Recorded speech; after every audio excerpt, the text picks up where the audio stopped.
अब तो पुलिस भी उनकी है, ये तो नहीं कहते विपक्ष के दबाव में जो है पुलिस ने जांच में किया। अब कहाँ इस्तीफा देंगे, अब कहाँ, इसका जवाब भी उनको देना चाहिए। मुझे विश्वास है कि जो चार्जशीट दाखिल हुई उसके बाद जो है उनको सजा मिलेगी। हर हमले का जवाब हम लोग जो हैं इस बार जंतर मंतर से 21 तारीख को देंगे। बीजेपी सांसद और भारतीय कुश्ती संघ के पूर्व अध्यक्ष ब्रजभूषण शरण सिंह पर भीम आर्मी चीफ चंद्रशेखर ने बड़ा हमला बोल दिया है।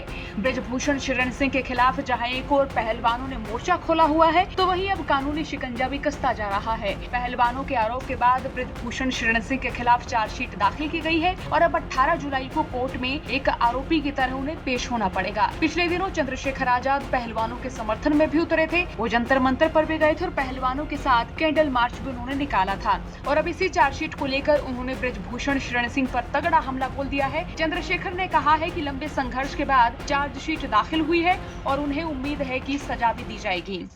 जो पहलवानों के खिलाफ जो है जो हमला हुआ था उसका भी आपने देखा, कल चार्जशीट दायर हुई ब्रजभूषण सिंह के खिलाफ, और वो चार्जशीट के बाद जिस तरह का रवैया उनका महिला पत्रकारों के साथ देखने को मिला वो इस बात को स्पष्ट करता है कि उनको विश्वास नहीं था कि उन्हीं की सरकार में। अब तो वो ये नहीं कह सकते, उन्होंने एक भाषण देते हुए कहा था कि साहब देखो मेरे खिलाफ एक आरोप साबित हो जाएगा तो मैं हट जाऊंगा, इस्तीफा दे दूंगा। अब तो पुलिस भी उनकी है, ये तो नहीं कहते विपक्ष के दबाव में जो है पुलिस ने जांच में किया। अब कहाँ इस्तीफा देंगे, अब कहाँ, इसका जवाब भी उनको देना चाहिए। और मैं उन लोगों को भी कहना चाहता हूँ जो गलत का समर्थन करते हैं जाति की वजह से, जिंदा व्यक्ति कभी भी बदल सकता है, जनता को भक्त नहीं बनना चाहिए। तो मेरा ये मानना है कि हर हमले का जवाब हम लोग जो हैं इस बार जंतर मंतर से 21 तारीख को देंगे। अच्छा, ब्रजभूषण शरण सिंह की चूंकि आपने बात की और आपने जिक्र भी किया कि किस तरीके से चार्जशीट दायर हुई है, तो एक तरीके से आप अब लगता है कि जो लड़ाई आपने लड़ी और पहलवानों का आपने साथ दिया वो क्या एक किसी कंक्लूजन तक पहुंच रहा है, या अभी भी लगता है क्या कि कुछ होने वाला नहीं है, ये सब आई वॉश है, ये सारी चीज़ें दिखाने के लिए हैं, या फिर कहीं ना कहीं एक जो पहलवानों के आंदोलन में भी थोड़ी नरमी दिखाई पड़ी? इन सब चीज़ों को किस तरीके से आप देखते हैं, इस डेवलपमेंट को कैसे देखते हैं? क्या वाकई ताकत ज़्यादा हो गई है कि असर कुछ नहीं हो रहा है? नहीं, ताकत जो भारतीय जनता पार्टी का जो चरित्र है उनको सिर्फ सत्ता में रहना है, सत्ता में जिन लोगों से उनको फायदा हो सकता है उनको अगर वो कितना बड़ा अपराध करते हैं बचाने का प्रयास हमेशा करते आए हैं। ये पहलवानों के संघर्ष की जीत है। बड़े उनके ऊपर आरोप लगाए गए, बड़े उनका मजाक उड़ाया गया, बड़े उनको जो है तमाम तरह से राजनीतिक शिकार बताया गया और हम लोगों ने बहुत लंबे समय संघर्ष किया, ये उसकी जीत हुई है। देखिए, अंत हमें न्यायपालिका पे भरोसा करना ही है, क्योंकि जब सरकार तानाशाही करेगी, सरकार अपराधियों को संरक्षण देकर उनके पक्ष में खड़ी हो जाएगी, तो हम लोग न्यायपालिका से भरोसा कर सकते हैं कि वहाँ से हमें न्याय मिलेगा। पुलिस जो है, दिल्ली की पुलिस, वो विपक्ष के अंडरटेकिंग में नहीं है, वो दिल्ली सरकार के जो केंद्र की सरकार है उसके अंडर में है।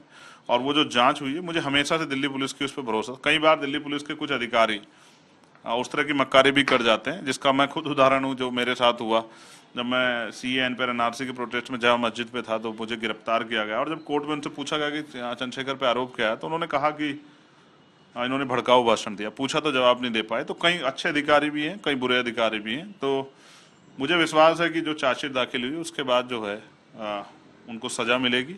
और जो लोग उस समय पहलवानों को मैनिपुलेटेड बता रहे थे या किसी के इशारे पे बता रहे थे, अब उनको भी शायद जो एहसास होगा कि किस तरह उन्होंने देश की उन बेटियों का जिन्होंने देश का गौरव बढ़ाया था उनका अपमान किया, उनको आरोपित किया, उनके सम्मान का खिलवाड़ की, कहीं ना कहीं उनके खिलाफ लिखा। अब उनको भी जो है गिल्टी फील होगी। लेकिन बीजेपी को गिल्टी फील आज ना कल थी ना आज होगी, क्योंकि बीजेपी को अंत है अपने चुनावी फायदे नुकसान को देखकर निर्णय लेना है। और हमें जो भी जनहित की या महिलाओं के साथ जो भी अन्याय होगा या किसान, कामगार, मजदूर के साथ जो अन्याय होगा, उस लड़ाई को हमें, आदिवासियों की लड़ाई को लड़ना ही लड़ना है। हम पहले भी लड़ रहे थे, अब भी लड़ रहे हैं। तो चंद्रशेखर आजाद 21 जुलाई को कुछ बड़ा करने वाले हैं, तभी तो उन्होंने साफ साफ कह दिया है कि हमला करने वालों और अन्याय करने वालों को 21 जुलाई को जवाब मिलेगा। खैर, अब आने वाले वक्त में क्या होता है ये तो देखने वाली बात होगी। लेकिन चंद्रशेखर आजाद की इस बयान पर आपकी क्या राय है, जरूर बताइएगा। दिल्ली से कुमार कुणाल की रिपोर्ट।